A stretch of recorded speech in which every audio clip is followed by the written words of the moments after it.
Hello friends, आप लोग कैसे हैं। Welcome to all of you on this platform. आशा करते हैं आप लोग बहुत अच्छे होंगे और इस कोरोना की महामारी में आप लोग अपने आप को बचा के रखें। प्रीवियसली हमने जो टॉपिक पढ़ाया था सेल एंड सेल ऑर्गेनेल्स, उसका जो है एक छोटा सा portion discussion and MCQ session रह गया था। उसी को लेकर के आज मैं आपके बीच उपस्थित हुआ हूँ। तो पहले हम लोग डिस्कशन करेंगे, उसी के साथ साथ हम थोड़ा रिवीजन भी कर लें कि सेल क्या है। Cell is the building block of life. हमने बात करी थी कि cell is the structural, functional and biological unit of the life. Structural unit का मतलब है कि सेल जब कंबाइन होगा तो फॉर्म करेगा टिश्यू, और जब ढेर सारे टिश्यू जो है कंबाइन होंगे तो ऑर्गन फॉर्म करेंगे। ढेर सारे ऑर्गन जो हैं आपस में मिल करके ऑर्गन सिस्टम बनाएंगे और उसके बाद एक ऑर्गेनिज्म का निर्माण होगा। तो जो स्ट्रक्चरल, जो सबसे बेसिक यूनिट हो गई किसी ऑर्गेनिज्म की, किसी उसकी, तो वो हो गई एक सेल। अगर हम फंक्शनल यूनिट की बात करें तो फंक्शनल यूनिट का मतलब है कि the function of body like digestion, respiration, circulation, excretion etcetera are carried out by the cells. कोई भी ऐसा प्रोसेस जो भी किसी लिविंग ऑर्गेनिज्म के अंदर हो रहा है वो कहीं ना कहीं किसी न किसी तौर तरीके से एक कोशिका के ऊपर डिपेंड रहता है। तो इस जो एमसीक्यू सेशन है, ये डिस्कशन सेशन है, इसमें यदि कोई पोर्शन रह रहा है तो उसके बारे में हम लोग डिस्कस करेंगे। आगे हम देखते हैं कि डिफरेंस क्या है plant cell and animal cell के बारे में। प्लांट सेल जो होता है, प्लांट सेल के अंदर सेल वॉल प्रेजेंट होगा।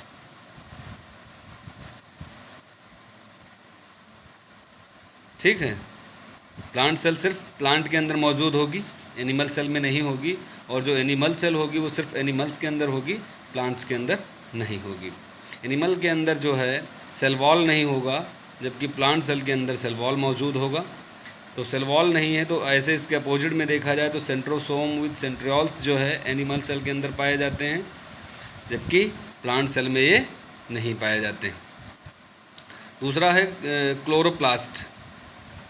ये प्लांट सेल में पाया जाता है, फोटोसिंथेसिस के लिए रिस्पॉन्सिबल होता है। Previously we have been discussed it. And after that the lysosome which is only present in animal cells, not in plant cells. Central vacuole, single vacuole होगा और उसका साइज़ बहुत बड़ा होगा और वो जो है सेंटर में लाई करेगा किसी भी प्लांट सेल के अंदर। एनिमल सेल के अंदर क्या है, फ्लैजीला मौजूद होता है। जो बेसिक डिफरेंस हैं वो ये हैं कि एनिमल सेल के अंदर सेंट्रोसोम विद सेंट्रियोल प्रेजेंट होगा, लाइसोसोम होगा जिसको सुसाइडल बैग ऑफ सेल भी कहते हैं, फ्लैजीला होगा जो मूवमेंट के लिए रिस्पॉन्सिबल होगा, और प्लांट सेल के अंदर सेल वॉल मौजूद होगा, क्लोरोप्लास्ट होगा और सेंट्रल वैक्यूल होगा। अगला हम देख लें कि कंपोनेंट ऑफ सेल क्या है।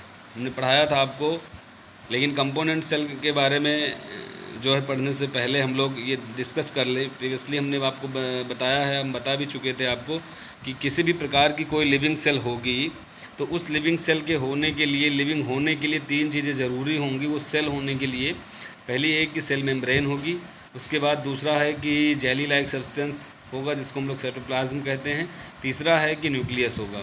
न्यूक्लियस हमने आपको डिफ्रेंशिएट करके हमने आपको पहले ही बता दिया था कि जो न्यूक्लियस होगा वो हो सकता है कि न्यूक्लियर एनवेलप के साथ हो, उसको हम लोग न्यूक्लियस बोलेंगे। विदाउट न्यूक्लियर जो है एनवेलप होगा तो हम लोग उसको न्यूक्लियोइड बोलेंगे। जो न्यूक्लियोइड होगा वो सिर्फ प्रोकैरियोट्स में पाया जाता है। हम बात कर लें साइटोप्लाज्म में, तो साइटोप्लाज्म में जो है सेल ऑर्गेनेल्स मौजूद होते हैं और उसके अंदर जो है सेल इंक्लूजन्स भी होते हैं। धीरे धीरे हम डिस्कस कर रहे हैं। एक चीज़ और आपको बताना चाहेंगे कि इस चार्ट में जो चीज़ सिंगल स्टार से रिप्रेजेंट की गई हैं वो सिर्फ एनिमल सेल्स में प्रेजेंट हैं, और जो डबल स्टार से रिप्रेजेंट करी गई हैं वो सिर्फ प्लांट सेल में मौजूद हैं, और जिनके सामने कुछ भी नहीं इसका मतलब वो दोनों में मौजूद हैं। तो ध्यान रखेंगे इस बात का। देखिए सेल ऑर्गेनेल जो होते हैं वो 2 टाइप के होते हैं। नंबर 1 इज मेम्ब्रेन बाउंड, मतलब जिसके बाहर कोई एक आवरण होगा, कोई एक परत होगी, आइदर सिंगल और डबल। फिर सिंग डबल मेम्ब्रेन की हम बात करेंगे। जैसे एग्जांपल्स हमारे सामने जो हैं वो है एंडोप्लाज्मिक रेटिकुलम, गोल्गी कॉम्प्लेक्स या गोल्गी अपरेटस या गोल्गी बॉडी भी कहते हैं इसको। तीसरा है माइटोकॉन्ड्रिया, ये दोनों में पाए जाते हैं। प्लास्टिड्स हैं वो सिर्फ प्लांट्स में पाए जाते हैं, और जो लाइसोसोम है वो सिर्फ एनिमल्स के अंदर पाए जाएंगे। नॉन मेम्ब्रेनस में देखिए राइबोसोम है, साइटोस्केलेटन है और सेंट्रियोल्स हैं। साइटोस्केलेटन दोनों में पाया जाएगा और सेंट्रियोल्स जो है वो सिर्फ एनिमल सेल में पाया जाएगा। एंडोप्लाज्मिक रेटिकुलम का काम, गोल्गी कॉम्प्लेक्स, ये सब हम आपके साथ डिस्कस कर चुके हैं। अगर किसी को कोई दिक्कत है तो वो फिर से बताएगा, तो इसके साथ हम एक दूसरी वीडियो भी अभी हम आगे जब MCQ सेशन सॉल्व आउट करेंगे तो उसके अंदर बहुत सारे क्वेश्चन जो हैं आपके वो सॉल्व आउट हो जाएंगे। जो सेल इंक्लूजन्स हैं उनके अंदर आप देखिए स्टोरेज प्रोडक्ट्स जो भी हैं प्लांट के अंदर, स्टार्च है, फैट है, ऑयल है एंड प्रोटीन है। फिर दूसरा जो है वो है सिक्रेटरी प्रोडक्ट्स, जैसे एंजाइम्स हैं, हार्मोन्स हैं, ये दोनों के अंदर आएगा। पिगमेंट्स होता है वो सिर्फ प्लांट के अंदर मौजूद होगा। एल्कलॉइड्स है वो भी प्लांट के अंदर मौजूद होगा। रेजिन्स, गम, ये सब बाय प्रोडक्ट हैं प्लांट्स के, सिर्फ प्लांट्स के अंदर ही मौजूद होंगे सेल इंक्लूजन के टाइप में। फिर है स्क्रीटरी प्रोडक्ट्स, कौन कौन से प्रोडक्ट स्क्रीट करे जाते हैं, जो है इनऑर्गेनिक सॉल्ट्स हैं, दोनों में होगा। लैटेक्स है, टैनिन है, इनऑर्गेनिक सॉल्ट्स हैं, लैटेक्स है, टैनिन है, एसेंशियल ऑयल्स हैं, ये सिर्फ और सिर्फ ये सभी जो है प्लांट्स के अंदर मौजूद होंगे। Now I am welcoming you again all of you in the quiz session. तो सबसे पहले एक बात हम आपको बताना चाहते हैं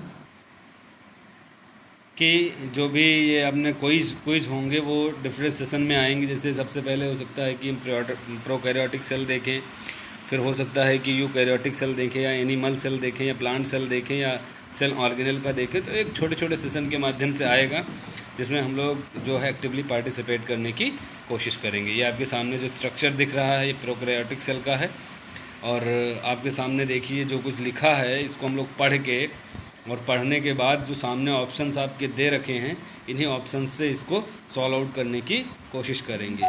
कह रहा है कि in some organisms like bacteria the nuclear region of the cell may be poorly defined due to the absence of. कह रहा है कि न्यूक्लियर रीजन है वो पुअरली डिफाइंड है, क्यों, किसके अब्सेंस के कारण। तो आपको पता है कि न्यूक्लियर मेम्ब्रेन नहीं होती है, इसी न्यूक्लियर मेम्ब्रेन की अब्सेंस के कारण, तो हमने इसको यहाँ पर सेट कर दिया। फिर कह रहा है such as undefined nuclear region containing only nucleic acid is a nucleoid. Prokaryotes के अंदर जो भी पाया जाएगा उसको हम लोग क्या कहेंगे, न्यूक्लियोइड। प्रोकैरियोट्स के अंदर जो कुछ पाया जाएगा, ऐसा कोई रीजन जिसके अंदर DNA या जेनेटिक मटेरियल है, तो उसको हम लोग कहेंगे न्यूक्लियोइड। फिर उसके आगे हम लोग पढ़ के देखते हैं such organisms which cell lacks a nuclear membrane और कॉल्ड। तो ऐसे सेल्स क्या कहलाएंगी, वो कहलाएंगी प्रोकैरियोटिक सेल या प्रोकैरियोट्स कहलाएंगे। ऐसे ऑर्गेनिज्म जिनके अंदर ऐसा नहीं होगा वो प्रोकैरियोट्स कहलाएंगे। With cells having a nuclear membrane और कॉल्ड, ऐसे सेल्स और organism with the havings nuclear membrane, तो उनको हम लोग कहेंगे यूकैरियोटिक सेल्स। क्या कहेंगे, क्योंकि जो है न्यूक्लियस उनके अंदर जो होता है, न्यूक्लियर मेम्ब्रेन के अंदर न्यूक्लियस प्रेजेंट होगा। फिर कह रहा है prokaryotic cells also lack cytoplasmic organelle bound by plasma membrane which are present in cytoplasm, present in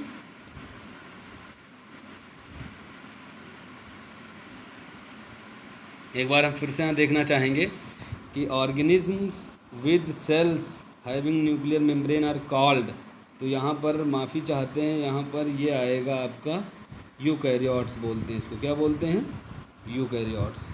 prokaryotic cell also like cytoplasmic organelle bound by which are present in eukaryotic cell, eukaryotic cell.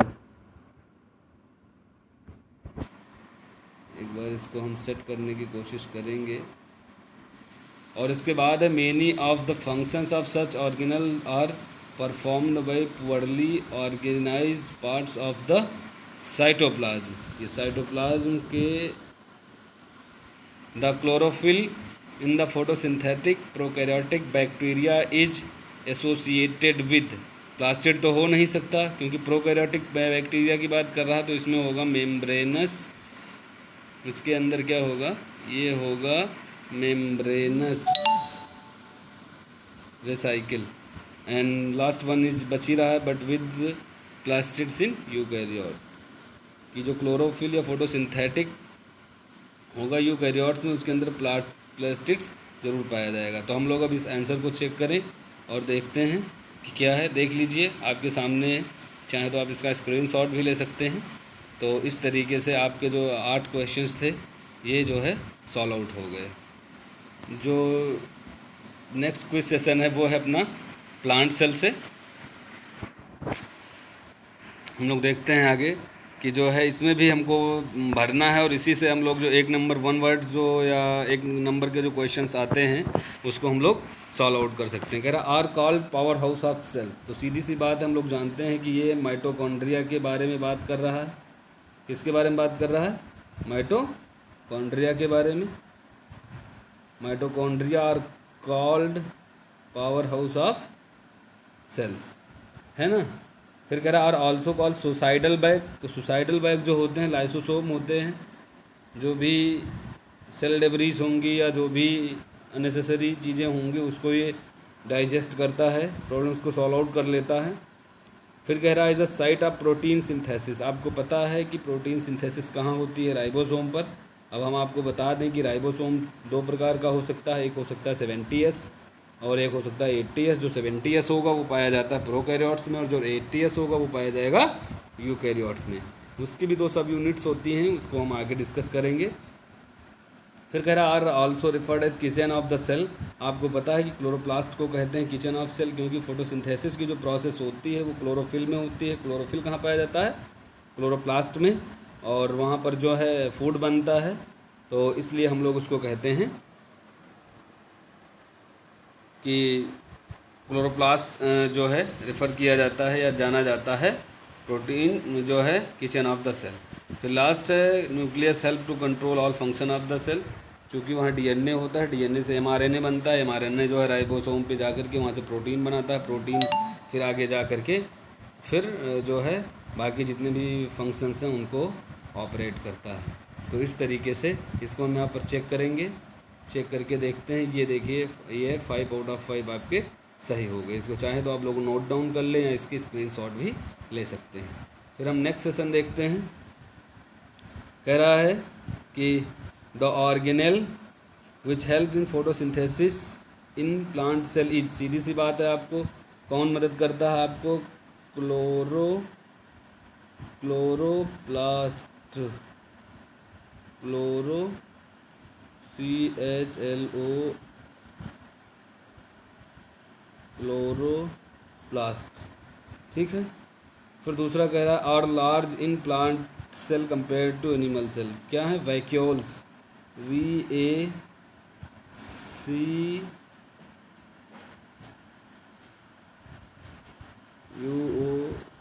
Vacuoles. फिर इसके बाद है कि plays a central role in cellular reproduction. Nucleus है, nucleus जो होता है वो play central role in cellular reproduction. कोशिका विभाजन या कोशिका के नंबर जो है बढ़ाने के लिए सबसे पहले यही जो है डिसाइड करता है, यही मदद करता है, इसी का सेंट्रल रोल होता है। Outer rigid covering present only in plant cell is, कौन सी होती है, सेल वॉल बोलते हैं इसको हम लोग। क्या बोलते हैं, सेल वॉल, ठीक है। फिर कह रहा है storage modification and packaging of molecule is done by, इसको हम लोग बोलते हैं गोल्गी अपरेटस। क्या बोलते हैं, सॉरी ये उसी में टाइप हो रहा था, इसको हम लोग वॉल के बाद इसमें आ जाएंगे, आएगा गोल्गी अपरेटस भी कहते हैं, इसको गोल्गी बॉडी भी कहते हैं और गोल्गी कॉम्प्लेक्स भी कहते हैं। इसको हम लोग चेक करेंगे। देखिए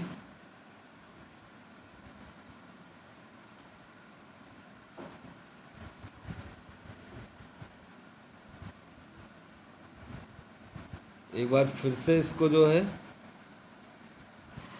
एक बार फिर से हम इसको चेक करेंगे। तो ये देखिए 5 आउट ऑफ 5 सेलेक्ट हो जाएगा। आप पिछले देखेंगे तो उसमें प्रॉब्लम हो गई थी, वो ये था कि वैक्यूल्स और न्यूक्लियस को जो लिखने का तरीका था हमने स्मॉल लेटर से लिख दिया था। अब चूँकि एक सॉफ्टवेयर है तो इसको आइडेंटिफाई नहीं कर पाता।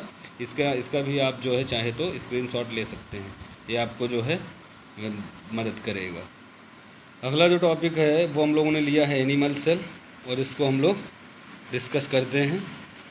ये कह रहा है कि इसमें भी हम लोगों को इधर से जो है ऑप्शन चुन करके और बताना है। वो देखिए कह रहा है कि name the part of cell which helps in mitochondria, helps in number 1 diffusion of gases across the surface of cell wall. तो अब बताइए कि जो भी सेल के सरफेस का बाहरी हिस्सा जो होता है वो क्या होता है, प्लाज्मा मेम्ब्रेन। तो इसका जो सही ऑप्शन होगा वो क्या होगा, प्लाज्मा मेम्ब्रेन। अब कह रहा सिंथेसिस ऑफ एटीपी, एटीपी का फुल फॉर्म होता है एडिनोसिन ट्राइफॉस्फेट। इसका मतलब है प्रोडक्शन ऑफ एनर्जी। वो सीधे जो है रिलेट करता है माइटोकॉन्ड्रिया से। माइटोकॉन्ड्रिया के अंदर ही एनर्जी का या प्रोडक्शन होता है या सिंथेसिस होता है एटीपी का। प्रोटीन सिंथेसिस जो होती है वो राइबोसोम के ऊपर होती है। ये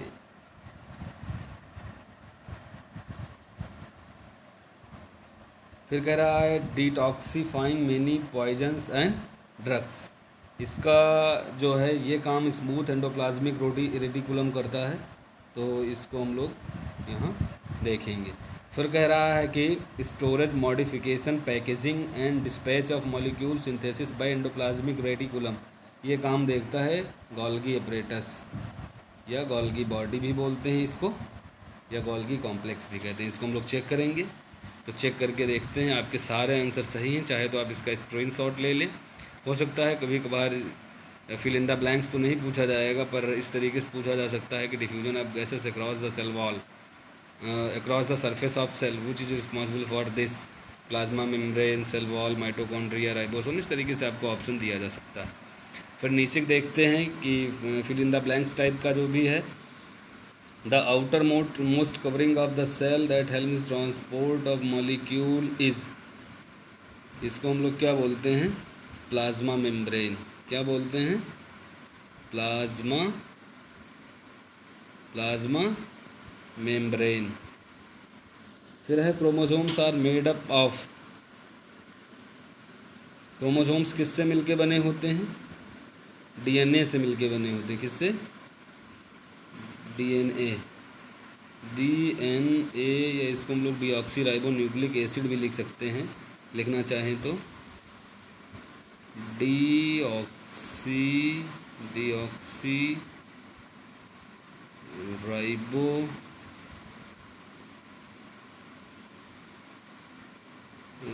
nucleic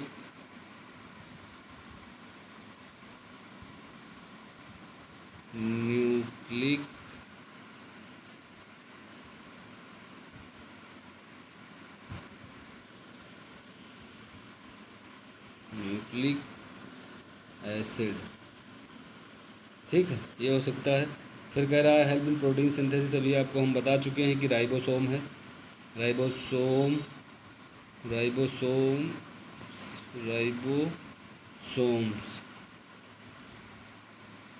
help in protein synthesis. तो राइबोसोम्स जो होते हैं, ribosomes help in protein synthesis are called power of cells. Mitochondria को कहा जाता है are called power house of cell. In animal cell are surrounded by double membrane. तो in animal cell क्या है, न्यूक्लियस भी हो सकता है, और भी बहुत सारे हैं, न्यूक्लियस लिख लें हम लोग। न्यूक्लियस जो है और माइटोकॉन्ड्रिया है, डबल मेम्ब्रेन रहता है। कह रहा है इसको हेल्प कौन करता है पैकेजिंग में, गोल्गी बॉडी। हम आपसे डिस्कस कर चुके हैं, गोल्गी बॉडी लिख लें, या गोल्गी अपरेटस भी लिख सकते हैं हम, या गोल्गी कॉम्प्लेक्स भी लिख सकते हैं, कुछ भी है। फिर कह रहा है known as suicidal bag of the cell that is lysosome. आपको हम बता चुके हैं लाइसोसोम्स। ठीक है, endoplasmic reticulum and Golgi apparatus are covered by. इनके बाहर तो भाई सिंगल मेम्ब्रेन होती है। कैसी होती है, सिंगल मेम्ब्रेन, सिंगल मेम्ब्रेन होती है। फिर कह रहा है कि लिपिड कौन बनाता है, तो स्मूथ एंडोप्लाज्मिक रेटिकुलम जो है लिपिड बनाने में हमको मदद करता है। फिर कह रहा है कि ये कौन है जो डिटॉक्सिफाइंग का काम करता है, ये भी स्मूथ एंडोप्लाज्मिक रेटिकुलम ही है। इसको एक बार थोड़ा स्पेलिंग इसकी सही कर लें, SMMO, स्मूथ एंडोप्लाज्मिक रेटिकुलम। इसको हम चेक करें तो देखते हैं।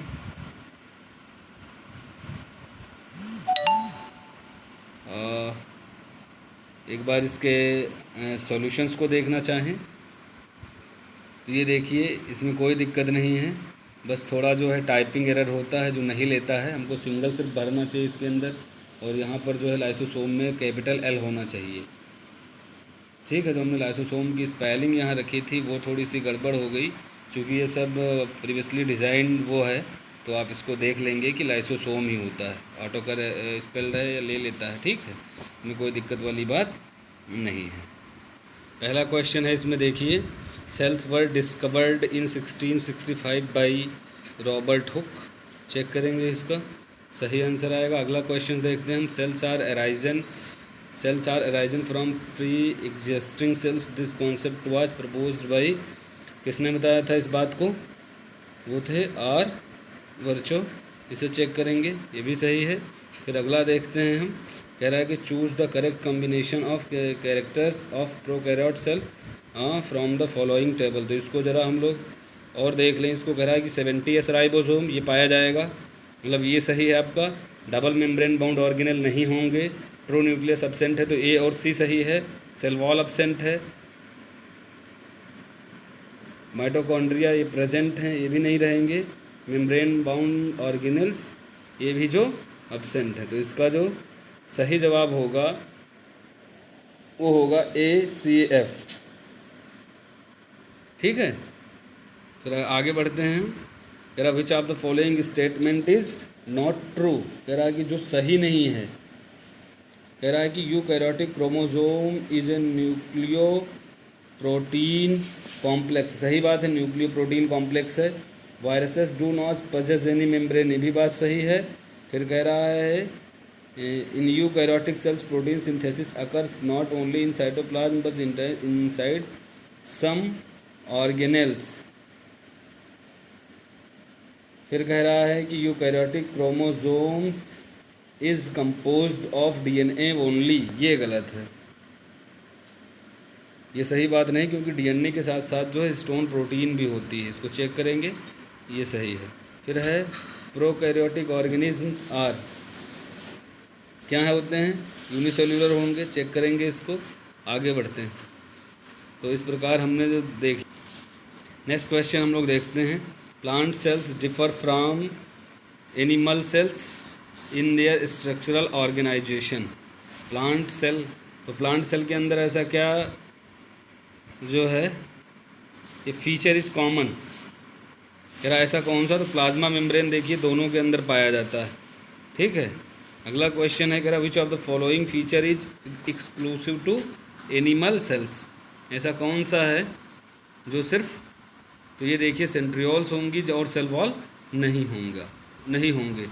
तो ये आपका देखिए चेक करिए, आगे बढ़िए। फिर कह रहा है nuclear genetic material DNA is located in, plastid and vacuoles नहीं हो सकता, प्लास्टिड्स एंड राइबोसोम नहीं हो सकता, प्लास्टिड्स एंड माइटोकॉन्ड्रिया ये सही है। प्लास्टिड का मतलब इसके अंदर क्लोरोप्लास्ट पाया जाएगा, और क्लोरोप्लास्ट और माइटोकॉन्ड्रिया के अंदर होता है, तो ये सही जवाब है। अगला कह रहा है which of the following statement is true for plant cells. Plant cell possesses genetic materials in nucleus only, गलत बात है। क्यों, क्योंकि क्लोरोप्लास्ट के अंदर भी DNA पाया जाता है। फिर plant cells has no endoplasmic reticulum, गलत बात है, क्योंकि प्लांट सेल के अंदर पाया जाता है endoplasmic reticulum. Which of the following statement is true for plant cells, तो नो एंडोप्लाज्मिक रेटिकुलम तो पाया जाता है। Plant cells has a large number of small vacuoles, तो ये गलत है। Which of the following statement is true for plant cells, तो ये गलत है, plant cell has a single large vacuole, ये सही बात है प्लांट सेल के लिए, इसको चेक करेंगे हम लोग। ये देखिए ये सही जवाब है। अगला प्रश्न है characteristics feature of animal cell is presence of, क्या है? Centriole, no cell wall, small vacuole. फिर है small vacuole, no cell wall, no plastids. यही आपका जो है सही जवाब होगा, इसको चेक करें हम लोग।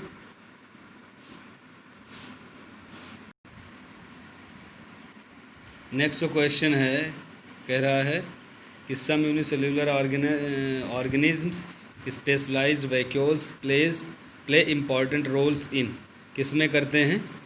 जो है genetic exchange of digestion of food. दूसरा कह रहे हैं कि स्टोरेज ऑफ रिजर्व फूड्स, ये भी गलत बात है, स्टोर नहीं करते वैक्यूल्स। कह रहा है उनका काम होता है expelling excess water and some waste from the cell, ये सही ऑप्शन, इसको चेक करेंगे और फिर हम आगे बढ़ेंगे। अगला देखते हैं intracellular within the cell transport of materials specially proteins which of the following serves as channel. Cell के अंदर ही जो है करने के लिए कौन किया जाता है? वो है लाइसोसोम। तो इसको चेक करेंगे, ये आपका सही जवाब है। आगे बढ़ेंगे। The energy currency of cell is produce in large quantity in mitochondria. Check करेंगे इसको और आगे बढ़ेंगे। आगे देखते हैं plant cells vacuoles play a role in which of the following. Plant cell किसमें अच्छा रोल जो है करते हैं? Turgidity and storage, locomotion excretion, storage locomotion, turgidity और लोकोमोशन। तो इसका जो सही जवाब है वो ये है टर्जिडिटी एंड स्टोरेज। इसको हम लोग let's start the question. I provide structural strength to the plant, who am I? ये है सेल वॉल, क्या है? Cell wall. इसको चेक करेंगे हम लोग, ये देखिए सही है। तो आगे बढ़ते हैं। दूसरा है ये कह रहा I permit the entry and exit of some materials in and out of the cell and also prevents movement of some other materials who am I? Plasma membrane इसको बोलते हैं, क्या बोलते हैं? Plasma membrane. इसको चेक करेंगे, सही जवाब है। आगे बढ़ते हैं। I direct the life process of the cell, who am I? जानते हैं आप न्यूक्लियस के अलावा और कोई नहीं हो सकता, ये कौन है? न्यूक्लियस। चेक करेंगे, सही जवाब। फिर आगे बढ़ते हैं। I function both as passway and intercellular transport and as a manufacturing surface, who am I? यह है आपका एंडोप्लाज्मिक रेटिकुलम। एंडोप्लाज्मिक रेटिकुलम, इसको चेक करेंगे, ये देखिए सही जवाब। फिर हम आगे बढ़ते हैं। I help in the storage modification, आपको पता है कि गोल्गी के अलावा और कोई नहीं हो सकता, गोल्गी एपरेटस। इसको हम लोग चेक करेंगे, ये है आपका। नेक्स्ट क्वेश्चन है कि I am important for photosynthesis, who am I? तो ये होगा आपका क्लोरोप्लास्ट, क्या होगा? Chloroplast. Next one is I am the storage sac for solid और liquid contents, who am I? तो इसका आंसर होगा वैक्यूल्स हैं, ये VACU वैक्यूल्स।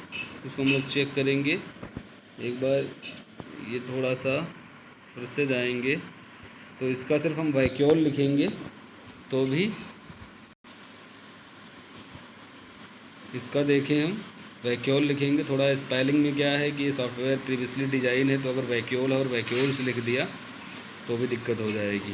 तो इस तरीके से ये आपका नेक्स्ट क्वेश्चन है कि विच of the following can be crystallised, किसको क्रिस्टलाइज किया जा सकता है? तो आपका जो जवाब है वो होगा वायरस है, जिसको हम लोग क्रिस्टलाइज कर सकते हैं।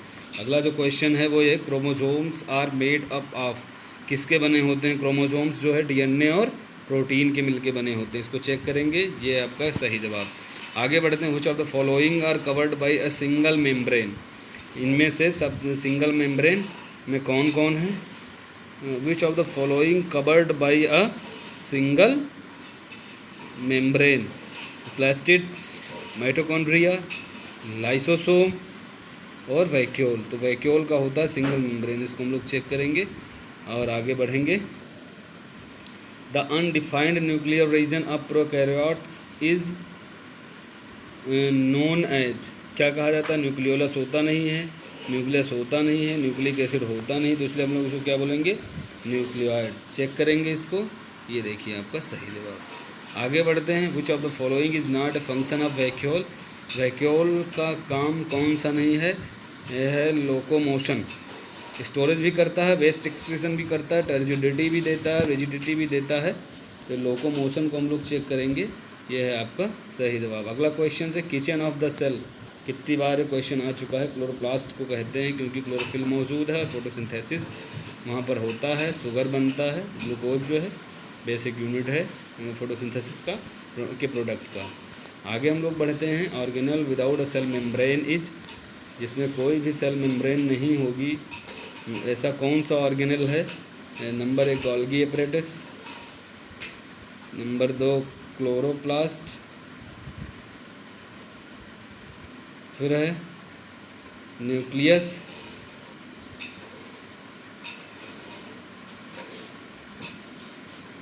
तो इसका देखें क्लोरोप्लास्ट, चेक करें, रॉन्ग आंसर है। इसको फिर से जो है देखेंगे हम लोग कि जो है इसका जो सही जवाब होगा वो सिंगल मेम्ब्रेन जो होता है वो राइबोसोम का होता है। फिर अगला है लाइसोसोम अराइजेंस फ्रॉम, ये कहाँ से बनते हैं? तो ये गोल्गी एपरेटस से बनते हैं, इसको हम लोग चेक करेंगे। फिर आगे बढ़ते हैं। Organelle other than nucleus containing DNA, एक तो होता है प्लास्टिड के अंदर, दूसरा माइटोकॉन्ड्रिया, तो ये माइटोकॉन्ड्रिया होगा। आगे हम लोग बढ़ते हैं। Amoeba acquires of its food through process term as endocytosis. आगे बढ़ते हैं हम लोग।